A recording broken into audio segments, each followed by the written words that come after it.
And welcome to the Dynamo Show. I am your host, James Erdt, the Chief Architect of WOW for a brand called DYNAMO Entrepreneur. This is episode 40, and we are going to empower you. We are going to enlighten you. We are going to inspire you. Predominantly, we support speakers, authors, internet marketers, coaches, all kinds of people that are helping others lift up. And we have one of them here today. His name is Keegan Campbell. Hello, hello. Hello, hello. Thanks for having me. You are very welcome. You know, it's great to have you on the show because I'm a huge fan of the fitness industry. I was in the fitness industry for, what, I guess 20 years. You know, I was nominated for Canadian Trainer of the Year and Canadian Fitness Manager. So I have a big love for fitness and what you're doing, especially in-home, right? In-home and online is like kind of the next wave of what's coming up. But before we get into that, I'd love to talk a little bit about your story. Okay, I know you were a writer before, so let's start there. Okay. Well, I was going to school for writing, and that's where I started training originally. It was sort of a part-time job. Okay. It wasn't something I was doing seriously as a career. You're doing that kind of all along. Exactly. I was doing it pretty much from the beginning, and then I finished school and thought to myself, you know, I spent all these years investing all this time and energy into this schooling and getting this degree as a creative writer, so I wanted to go make use of it. Yeah. So I went into the writing world, and it wasn't fulfilling me. I wasn't engaging with anybody. I wasn't changing any lives. Was I fit? Yeah. It started to decline. I was super fit while I was a trainer, and then, you know, sitting at a desk, 9 to 5, typing away at a computer. What kind of stuff did you write? I was doing marketing mostly marketing stuff. So I was doing some B2B marketing, some B2C marketing, and then for a while at the end there, I was just doing some basically like data stuff, so like compiling data and financial information. Really at the fun end there. stuff. Super duper fun. And I felt like I was locked away. I wasn't able to really connect with anybody, and it was really getting to me. That's important. Yeah, it's important to humans. Yeah. Connection is key. Exactly. Right? And it ate away at me to the point where I just realized that if I didn't do something, like I felt like who I was, you know, being, you know, lively, energetic, was just gonna fall away, and like what was gonna be left was something I wasn't willing to find out. Was there any fear there of making like the leap, you know, going into another completely different space? Oh, extremely. I mean, you're moving from a space of, you know, benefits, you know, concrete, solid paychecks to, you know, where's the money coming from? You got to go find it yourself. That's you know, you don't have any benefits, so it's basically like you putting your feet to the ground and making things happen on your own, and it's really scary. The uncertainty makes you feel like it's something you maybe shouldn't do. But once I stepped out of that comfort zone, broke the bubble, and just started marching out on my own, I started realizing how fulfilling it was to do. What would you say are the 3 greatest nuggets of making the leap and actually becoming an entrepreneur?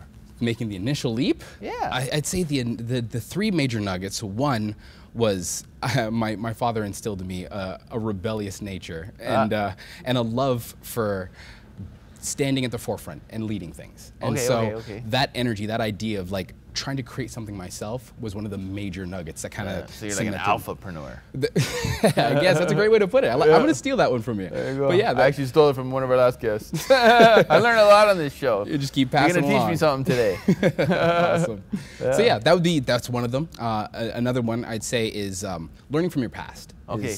Taking everything that you've been through as a lesson. I mean, so true. Exactly. So everyone true. struggles. Everyone goes through these moments that test them, and that's right.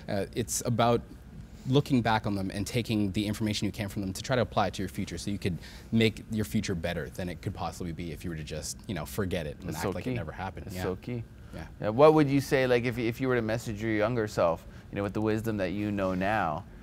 If I were to talk to my younger self, Yeah. have confidence. Have confidence in yourself. You didn't have it back then?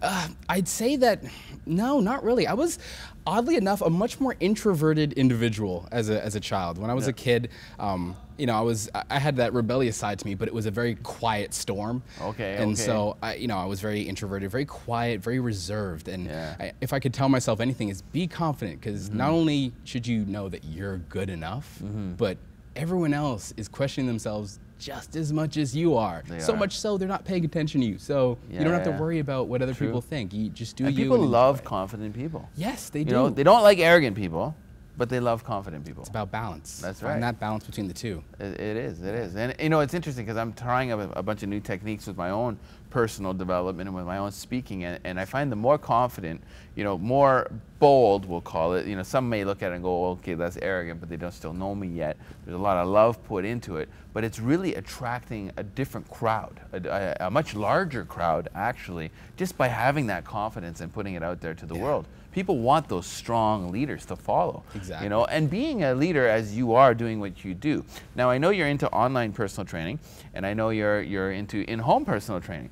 Why not a gym? Why not get into the big box gym industry or even open up your own studio? Well, I mean, it's not in the books right now, but Yeah. most of what pushed me towards in-home and online, that sort of distance training, is I was running into a lot of people who were saying, you know, I don't have time. You know, I don't have enough time to really dedicate to training. Like, I want to go to the Common, gym. I I want to bet. be fit. Exactly. And I was seeing that so often that I realized there's a market, there's a need. People are looking for a way to be fit in a way that's more convenient to them. And so I started thinking, like, almost like the Amazon approach. What if they don't have to go and find these things? What if they can come to them conveniently? And so I was like, okay, maybe in-home training, maybe I can bring the training to them, and that way they don't have to go anywhere. No excuse. You can't say I don't have time if I'm at your doorstep right when it's time to work out, and it's just an hour of your day, and then I'm gone. It's over, and you've gotten what you need from me, and I'm able to change lives that way, right? I think the most important thing that I realized in the fitness industry is not even about getting fit or getting healthy, etc. It's having somebody to be accountable to. That's what people are paying for. Yeah. Sometimes they don't show up, but most of the time, you know, they're paying you or me or one of these fitness people or fitness trainers something in order to force them to do this. Yeah. Right? To be accountable to it. So Exactly. that's one of the greatest nuggets of wisdom that I learned. And that goes for the personal training and development industry as well, where if you have a coach or a mentor or somebody that you're looking up to or learning from or accountable to, the likelihood of you succeeding is much higher. Yeah. Now, do you believe in mentors and coaches yourself? Do you have any? I've had many mentors and coaches along the way. The first one I ever had in the fitness industry, actually, Neil Roralio, he was one of my first fitness managers, and he had a very interesting way of managing us. He was all about getting into our heads quietly by just watching what we did and then slipping these pieces of information, these little nuggets of wisdom and teaching moments into our lives very seamlessly. He would sort of show up on his own time, watch us, give us a little piece of information, and then sort of let us work with it, and then he would move on. And he would tailor it differently to every individual. And he was, honestly, I learned an insane amount, not only about personal training and fitness and the human body, but also just about managing, dealing with people and like working with people. Relationship capital. Exactly. You have to understand the person you're working with so you can effectively find the way to communicate the right information to them. If you don't do it in the right way, the way that really resonates with them, it hits a brick wall and just bounces right off. Whereas if you find exactly who they are, find that niche and just slide that information in there, it absorbs and you see the change immediately. I love it. I love it. What would you say is like your mission here in the fitness industry? My mission, I'd say my mission is to free people. I want people to be free from, you know, being locked into any particular gym or personal trainer. I want them to be able to take their fitness into their own hands. So I want them to be able to say, you know, I want this goal, and then just drive for it. So I want to educate people so that they know exactly what they need to know to do things safely and efficiently. And I want to empower them, that confidence, so that they can step onto a gym floor and feel good knowing that they know exactly what they need to do to get to where they need to go. And nothing else distracts them. They're in their zone. They know exactly where to go. And that's really what I'm trying to give back to the world. If you were to share, like, not only for the client perspective, but let's say there's some personal trainer types that are watching this show. We get all types of people watching the show, entrepreneurs, wannapreneurs, mompreneurs, you name it. But there's probably a lot of people in the fitness industry, knowing that I come from the fitness industry in Canada, that are watching this show. If you were to give some advice to people about to take the plunge into the fitness world as a personal trainer, a Group X instructor, whatever, 30 seconds, what would you share? I would say that you should do what's uncomfortable. It's going to feel really weird. It's going to feel really foreign to you, but take that leap and move forward, even though it feels uncomfortable, feels unnatural. I found the more uncomfortable something feels, usually the more you're going to get out of it, and it ends up benefiting so much more, especially for people who maybe kind of like I was, being a little reserved. Can message me, send me an email, blackpenmediafitness at gmail.com, or 647-567-8044. That's my phone number, and you guys can give me a call, drop me a text, and I'd love to help anybody and everybody who's looking for any kind of help that I could possibly provide. I love it. Now, are you helping people on the other side of the planet? You know what? I do long distance personal training. So if you're on the other side of the planet and you want to, get a little fitness program started, let me know. I'm down to help too, as long as we speak the same language. That might be a little bit of a barrier, but hey, you never know. Maybe we can figure something out there too. I love it, brother. All right, my man. Thank you so much for coming on the DYNAMO Show. Thanks for having me. My name is James Erdt. That was Keegan Campbell. Stay tuned for our next guest after this short commercial break.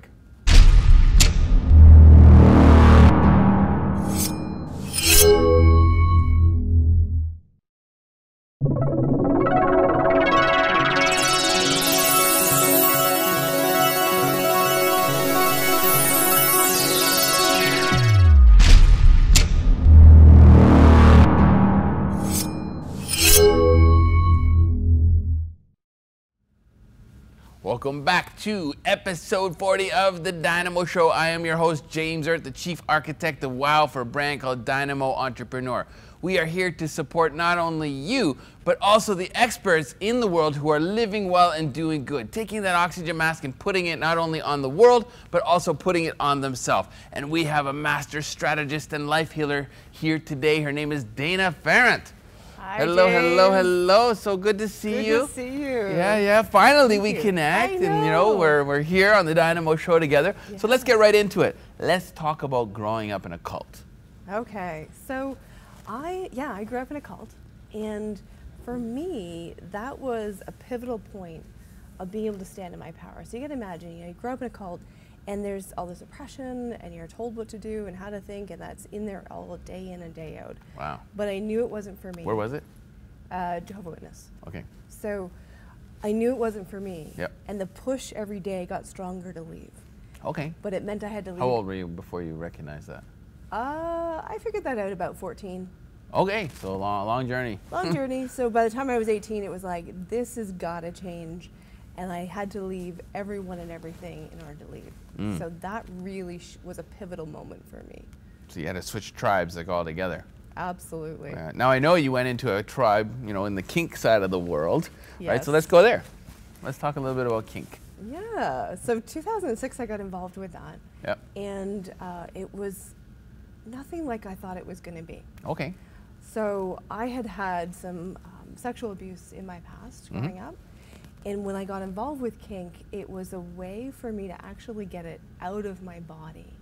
So it was that healing. I hadn't expected. It was very healing. Yeah. So how did it heal? How would you say it healed? Because I know there's a lot of people watching that have gone through their own experiences. And it's different. A lot of people think, oh, this is kind of crazy. You're going to go somewhere and be beaten in order to get over abuse that you suffered. But being able to go through, relive the experience, but have a different outcome. Interesting. Changes. So you put a different attachment to the outcome. Different attachment, and it changes what. Or goes no on in the attachment? body. At this point, I have no attachment to it. Oh, wow. Yeah. And what would you recommend, say somebody that's looking to get into that and explore kink versus, just like the regular sexual life that we all have? Find a mentor. A mentor? Absolutely. A coach? A coach. Not necessarily a coach. Kink but coach. Find a kink coach, yeah. Find somebody who's in it who can guide you and keep you safe. I love it. Teach you, yeah. Now, what about relationships in the real world? How did that, by entering that world, affect your relationships in what we would call the real world or the 3D world? Did it affect it at all? Was it like a private, secret world that you were living in? Because it's like, at that time, it was quite private. Although I've always been this person too. My core value is honesty, and so I tend to just it's like whatever you want to know. You want to know, ask me, and I'll tell you. But it did change how I was showing up in business dynamically. Oh, interesting. Yeah. So when I started to play in the dominatrix What kind of side of business? Okay. it. So Yeah. okay, so let me go. Yeah. So when I was playing in the dominatrix world, there's a lot of owning your power and stepping into that. As an entrepreneur, of course. We're on the DYNAMO Entrepreneur Show. Entrepreneur so Show, the yeah. So Entrepreneur I'm getting- dominatrix.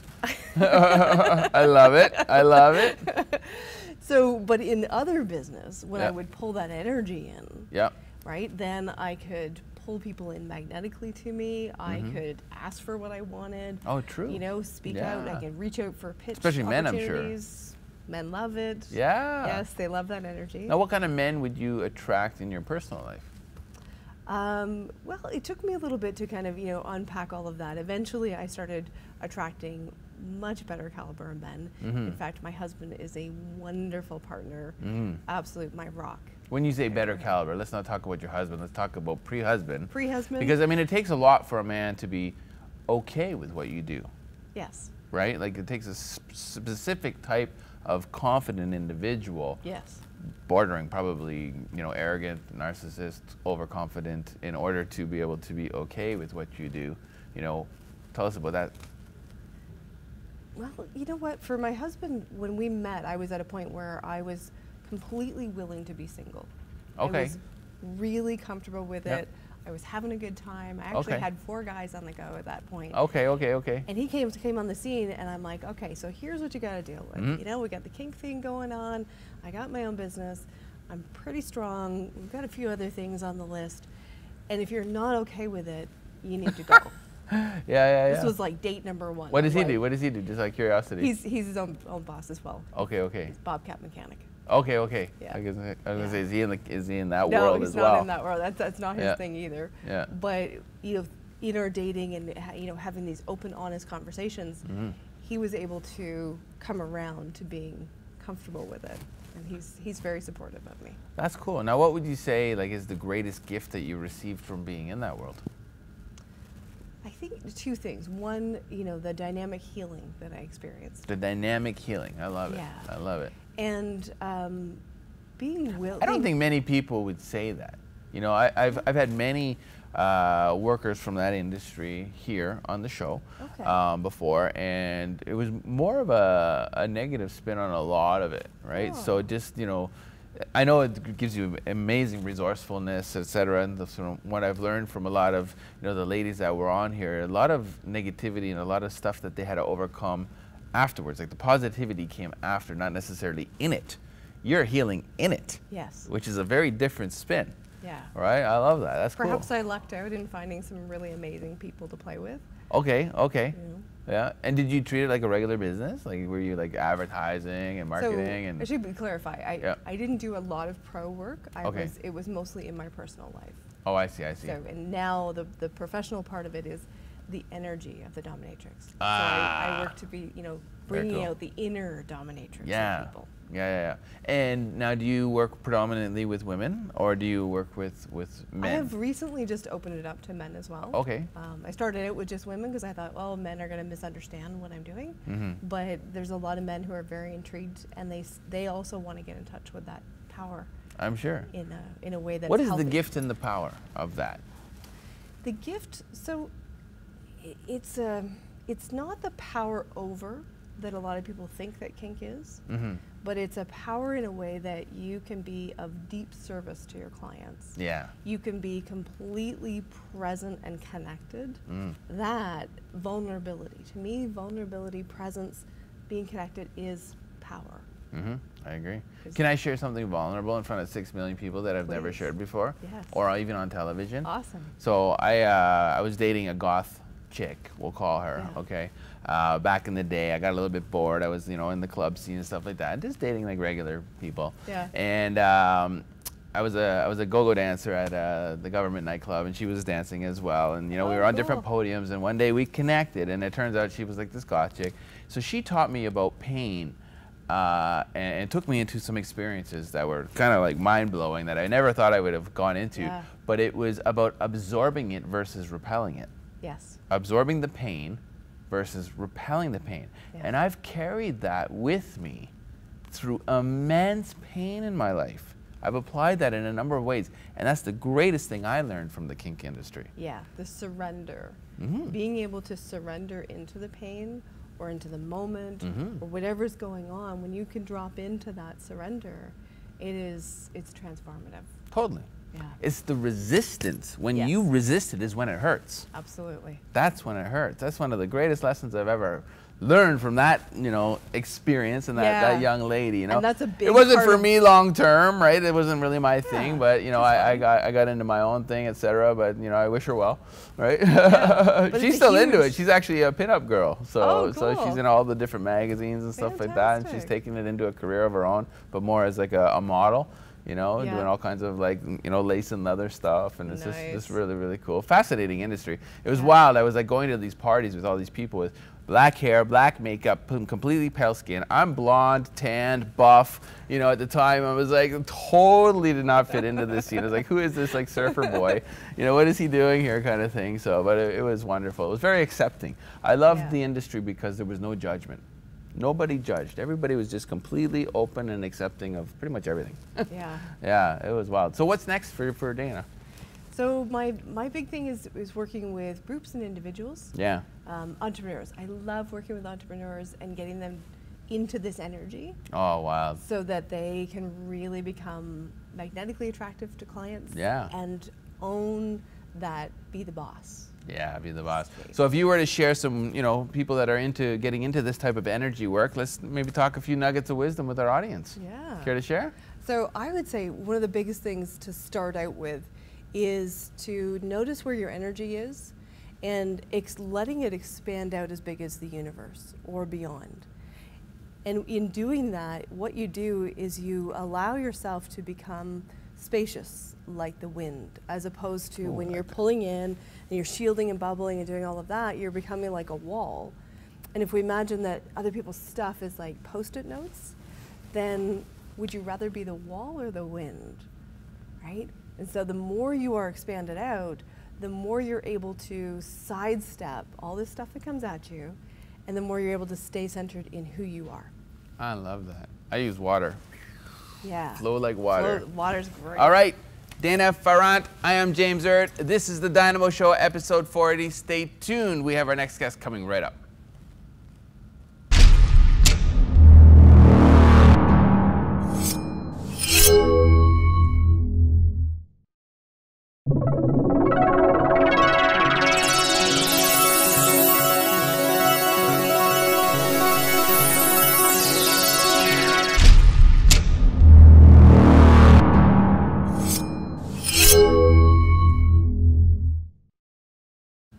Welcome back to the Dynamo Show. This is episode 40. I am your host, James Erdt, the chief architect of WOW for a brand called DYNAMO Entrepreneur.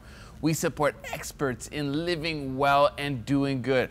We share stories from the heart, stories from the head to empower you from really everyday people. People like you, people like me that go through challenges, people that are climbing mountains, that are swimming oceans, that are going through valleys on their own journey. What we'd love to do is give you some coping mechanisms so you can make the journey even better. I have a gentleman here today. He is a very unique friend of mine, close and dear to my heart. His name is Darren Steiner. Thanks for having me. Yeah, man. I am honored, first off, to have you on the show because I know you've gone through your own journey. You've been in the public eye and you've not been in the public eye, and you know, now you're surfacing as this wonderful, empowering individual, you know, just being present and doing what you do. And first off, I commend you. I take my hat off to you because I know how hard it is to switch, you know, gears in some of those worlds to get to where you're sitting here, where you're alive and I'm alive. Totally. Right? So let's share. Let's take it back to maybe high school, going into, you know, the next stage of your life and some of the challenges that we know that you went through. Yeah, well, growing up was, I seen a lot of violence. I had alcoholism in the family, and my dad was my hero. He was unbelievable. He was a professional football player for the Hamilton Ticats, for the Eskimos. But we have alcoholism in the family, so I went to a lot of bars growing up. I seen a lot of violence growing up. Did that affect his career? as a football player? No, I You didn't. managed it. Yeah, he managed it. Yeah, okay, He managed it. And he was my hero. I idolized him. And everywhere we seemed to go, he was the limelight. He was the man. Yeah. You know, very well respected. And So he'd walk into a bar and, and everybody knew him. And I have to have this. Yeah. It's empowering for a young boy to see that, right? So, yeah, starting drinking at a young age. And, How young? Know, 11, 12. Oh, wow, okay. Yeah, getting into the drugs at probably 14, 15. What kind of drugs? At that age, just weed and acid and stuff like that. But when I got into my 20s, I got really heavy into cocaine, to GHB, to crystal meth.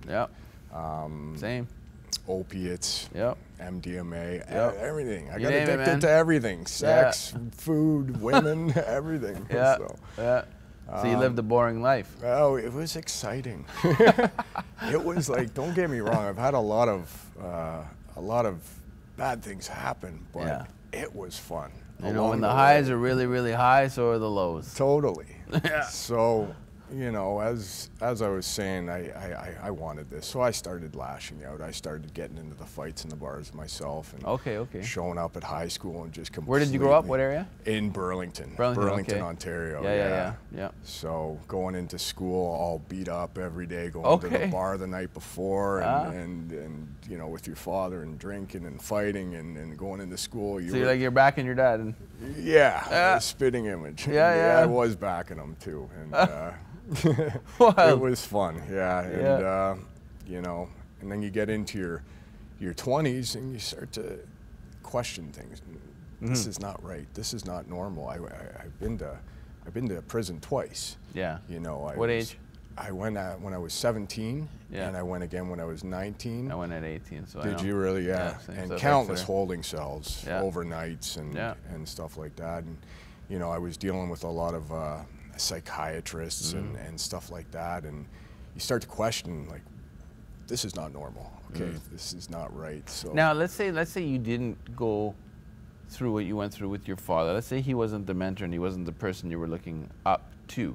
Would you have turned out differently? I don't know. That's a great question. I don't know, but I came into this world, I believe, very angry, and I've done a lot of past life regressions, as you have too, haven't you? Yes, I've seen one of your videos. And it just seems I came in. My mom was telling me at the ages of 2, she would try to hug me, and I would just punch her in the face. I would spear shot her. Your mom? My poor mother. God bless her. I love her. But I was very angry at a young age. Interesting. So I don't even know if that had an impact or more of an impact, or if I would have been the same way or not. But did your parents get along at the age of 1? Yeah, then they divorced when I was 8 years old. 8, okay. As working on myself. Did you see a lot of aggression there? Not that it's any of my business. It was pretty good. You know, it was pretty good. There was not a lot of violence or anything like that, and there was no hate. It was more the bars. It was more. Yeah, so it was, you know. Manly stuff. Yes, totally. Testosterone. So, It's interesting, you know, as women and men, they're wired so differently. You know, like men, we're territorial, you know, and if you're an alpha and you're dominant, right, and the other alpha walks in the room, it's you know. Well, yeah, of course, and I dealt with that, and my dad did too. A lot of insecurities, a lot of jealousies, and we were fighters. And if that happened, we would be in your face. You're done. That's it. But then seeing you could try. As I was saying, seeing the divorce happen, and working on myself now, I realize now how much of an impact that had on me, because after that, I really started lashing out, getting in a lot of trouble at schools. I got kicked out of 2 high schools. I was getting letters sent home at the ages of 5 years old from the schools. Now, did you get reprimanded by your father when you came home? Like, if you had that type of behavior and you got kicked out of school, what happened? Like, how did Dad deal with it? It was kind of like a father-son bond, like kind of. Way to go, you know. And I love that. And this is your hero, right? My hero. So for you, that's almost more important. And that's all I wanted, was the recognition respect from your pops and the love from my pops. And I think we're all looking for that from our parents. You do. You love, I love my mother so much. She's the sweetest woman. But guys, I didn't follow my mom. I followed my dad and my brother. They were my idols. Yeah. See, I was the other way around. I was like with my mom. Were you? My dad and I, we just don't see eye to eye at all. Like to this day, like we Really? wouldn't even be able to have like a half-hour conversation about any topic because it's just completely different worlds, right? It's kind of same. like that. So like same thing though. I'm always looking for the recognition of my father. Like my mother passed 3 years ago on Mother's Day. God bless her soul. However, she was the extrovert. She was outgoing. She was loving, compassionate about all kinds of people, lots of loving energy, but never said the words, I love you, okay? They never said it. Same with my dad. And that's why you went after your mother's love the most, right? I didn't hear it from either of them until I was 30. So we're always seeking that admiration. And both of them are my heroes. My pops is very close to me now. I have a better relationship with my dad now, as an older man because I'm implementing stuff that he finds like okay. Well, look what you've done with yourself too. Yeah, I've turned myself around. My brother disowned me. Like when I was doing the same stuff you were doing back in the day, like my older brother is 14 years my senior. He completely disowned me for like 5 years. I didn't hear from him. You know what I mean? It was just like because of what I was putting my mom through, right? Because my mom had this long leash that always basically came to rescue me. I could go in as deep as I wanted, no matter what I did, right? And she was there to bail me out. So that taught me in the negative that it's okay. Like no matter what I'm gonna do, she's gonna be there to come and bail me out. And then it got to the point where it was just like, well, you can't bail me out of prison. Yeah. Right? So once the judge says, no, my dad did actually once. When you're 17 though, I got charged when I was 17. My girlfriend, she forged a check, and then I went to go cash it at the bank. It was the second time. First one went for 1,000, went through. Second one, 10 grand. We got greedy. We're gonna go to Mexico, party, do all kinds of blow. And then who's waiting for me at the bank? The cops and her dad. No more slap on the wrist. I've already had some free priors. So I got charged at 17 as a junior, but ended up in prison at 18. And a range of bikers and gangbangers at Exeter Road in London, Ontario. Yeah. All right, rough gym. Just kind of No, not even. Did you relate? Did you get along with these guys? I was the same guy I was in the streets, man, and I was terrified. Nobody messed with me in the streets. So, really? Yeah. See, nobody did that the same as me. But when I went to jail, I was, oh man, different story. It sucked. And when I went back when I was 19, I was the youngest guy in the whole facility, Mimico, just down the road there. Yeah. And that was terrifying because I was the youngest guy, and you got all the gangs. And my dad literally dropped me off, and you got your gang of blacks, your gang of Hispanics, etc. And then he drops me off. I'm 19, and I'm like, holy jeez. And he's like, have a good one, son. Got to go. And I'm like, oh man. Yeah, that was terrifying. Not fun. But it's interesting. I joined a gang because of violence. So I was getting beat up by football players in grade 3. Like they were in grade 8. It didn't stop until they went to grade 9. But then I joined a gang for protection. But meanwhile, I signed my life away to the devil. Sold my soul, which now I had to jump in and back these guys in order to be protected. And then that lasted for 15 years. So I was the one being bullied. Then I became the enforcer. How did you get out of that? Cocaine overdose, right? To the point where I was almost dead at 30, and then I was like, 4 friends already dead from drugs, 1 friend dead from gang violence. One of my best friends shot twice in a nightclub in Montreal.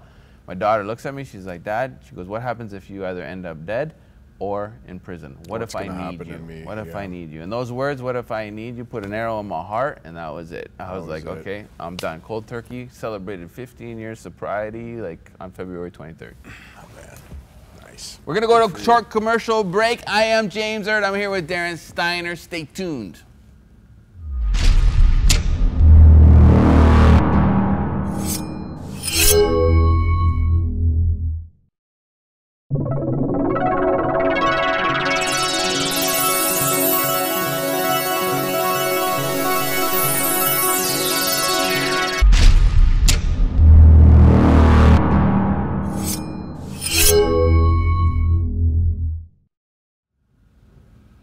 Welcome back to the DYNAMO Show. I am James Erdt, the Chief Architect of WOW for DYNAMO Entrepreneur. I'm sitting here with my good friend Darren Steiner. We're sharing some stories. We're not sharing these to glamorize drug abuse or violence, in any way, shape, or form. It's not fun. There's a lot of pain attached to it. What we're sharing is what's out there, what's inspiring our youth. How can we proactively share nuggets of wisdom and things that we've learned to empower empower other individuals to live better and safer lives. So we're going to get into that now, because I know you went on some spiritual retreats. I know you ended up in the jungle and stuff like that. What did you do to heal? So basically back in 2013, it was January of 2013.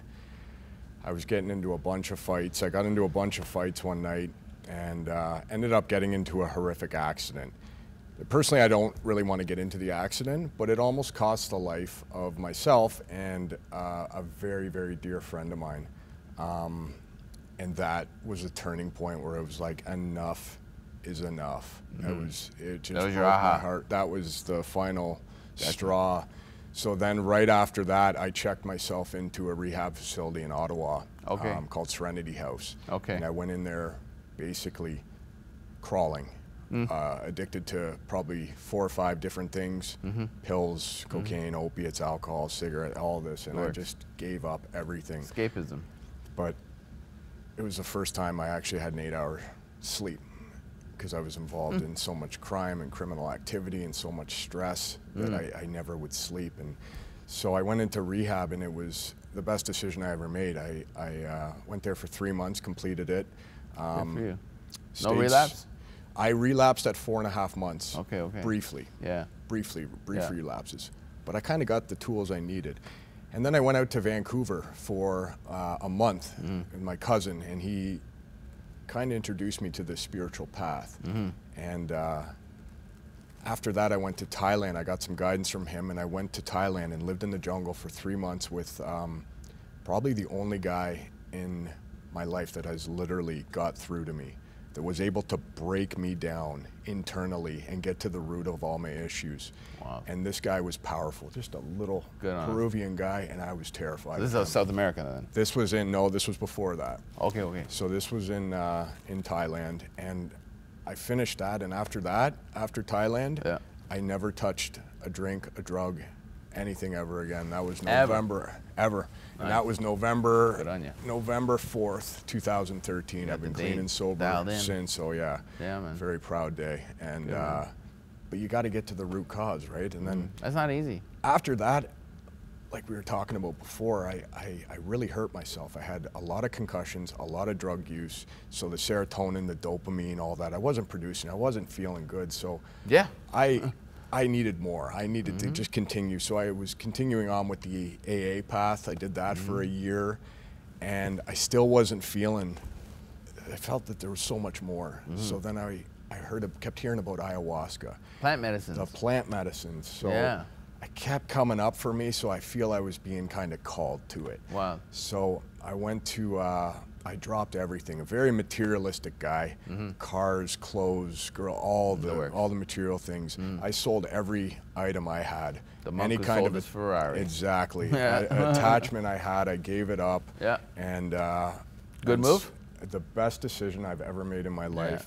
And I went to an ayahuasca retreat. Okay. And I went to go for in Peru, in the jungles of Peru, and I went to go just for a month or 2. I'm going to do ayahuasca. I'm going to be fixed, and that's all there is to it. Yeah. Oh, did I have another thing coming? It was another thing coming. It was unbelievable. Good. In a good way. In a scary but very liberating way. Okay. And so I did a month retreat, and I was just like, holy smokes, holy smokes after holy smokes, where I could not leave after this, because you get so much insight through these plant medicines that it's like, and you have to give yourself time to heal. So I ended up staying for a whole year, living in the jungles for probably 7 months of the whole year, going from being the materialistic guy to living in my underwear. Did you have Instagram stories? No. No, just kidding. No phones. So then, and it was one day I was in the jungle in a hammock reading a book, and I was in my underwear just looking up, and I was like, wow. I go, I'm so grateful to be alive. And if you can be grateful and honored, you know, in the jungle with nothing, then you can be, you know, anywhere you could be. You know what, I'm kind of jealous. I don't get jealous from much, man, but that experience there, what you just experienced, I think I'm going to seek that out. strongly recommend it to anybody, not if you're just, not for anyone just going through fears and traumas and addiction, but for anybody who wants to get to the root or develop a higher state of consciousness spiritually, you know, the medicines are for you. I love it. So let's talk professionally. What are you doing now? How are you serving the world? I'm working in an open custody detention center currently. I've been there the last 7 years, kids 12 to 18 who are incarcerated. And I'm also in the works of which means like some kids that are incarcerated that age, because generally, in order for them to get there, they've done some stuff. They've done some stuff, yes. We are a level 2, but we get the worst of the worst too, you know, kids who've been through. Which is really cool why we connected, because as you know, we're building the Reviver Ranch for at-risk youth to support people like us, you know, not only be staff, but also support the youngsters where we can see the clear path of where it's going. Totally. Yeah. Exactly. You know, you take the head off the snake of the leader before the leader becomes the leader of the gang, and you make them the leader of the IT company or the startup or the entrepreneurial space. You know, they can use those same skills that they learn in the streets for good. Exactly. Yeah. I love what you're doing too. Thanks, man. Amazing. Yeah. Well, I can't wait to get you involved, you know. I would Reviver Guardian material and Guardian Angels. Yeah, I love it. I love it. So where do you see yourself, let's say, in 5 years? Like what's the picture perfect Darren Steiner world? Have you thought that far ahead? On a beach somewhere beautiful. On a beach? By myself. Yeah, just chilling out? I am currently... no little Steiners running around? Soon. Okay, cool. It's coming. I can feel it. You can feel it. But right now, no. Yeah. Not that I know of anyway. Yeah. But in 5 years, I'm currently in the works of starting up my own float center, which is... yeah, like tanks? Tanks, yeah. Oh, cool. They're unbelievable part of my journey on healing. Yeah. In Burlington. Nice. In Burlington. I'm teaming up with a wonderful studio in Hamilton called Z Float, very dear friends of mine now. And we're working together. You probably get a lot of Oakvillians. Yes. Yeah. And they're helping us out, and yeah, so we've just put an offer on a lease, and it's a phenomenal business. It's a wellness center. There'll be so it's done well for you. Like you've done a lot of floating yourself. I've never done it before, man. You have to try it. I float around 3 times a week. All this cool stuff, man. Ayahuasca float center. I see you do the ice stuff with Giovanni Bartolomeo. He's a dear friend of ours. You know, from Collective Evolution. You know, he's been trying to get me to jump into a lake in the middle of the winter. I'm like, are you crazy? We did that actually at Z Float a couple weeks ago, and it was one of the most powerful healings since ayahuasca. Thank you, G. Yeah. I appreciate it. Wow. I do it every day. I do the meditation and breath work every day. Good. And ice cold showers every day. Very powerful. It's interesting, meditation. They say how the state of the fitness industry right now is going to be the state of the meditation industry in 20 years. Exactly. That's how powerful what's coming. It's got the, you know, the Zumba love, the yoga love, you know, just the power of the brand of meditation in itself as a vertical, as a space, as a niche, is coming on hard. And the future of float tanks, this business is booming, and what floating has done for me is like going to the gym or whatever for other people, but floating is just keeps me grounded. Wow. Throughout the weeks where I'm balanced, because I got the ADHD, you know, you got the... Let's do this, let's do this. Take 30 seconds, maybe share with our viewers, people that are involved in crime, violence, gangs, etc. Let's talk to them. What are the 3 tips of wisdom, the first 3 that pop in your head? Hope, love, and belief. You have to find a passion and believe in that passion. And anything you set your mind to, and you can bring yourself to believe, you can achieve it. And don't give up on yourself. Everybody out there is worth it. We all have a purpose, but you need to find it. You need to go deep within yourself and find that love for yourself. And don't lose hope. Never give up hope. I love it, man. Love, love, love. I have all the admiration for you, man. I know how hard that journey is. You know, we're going to connect. We're going to help a lot of kids. You ready? Absolutely. Let's do it, man. All right. I am James Erdt. This is Darren Steiner. We are going to see you on episode 41.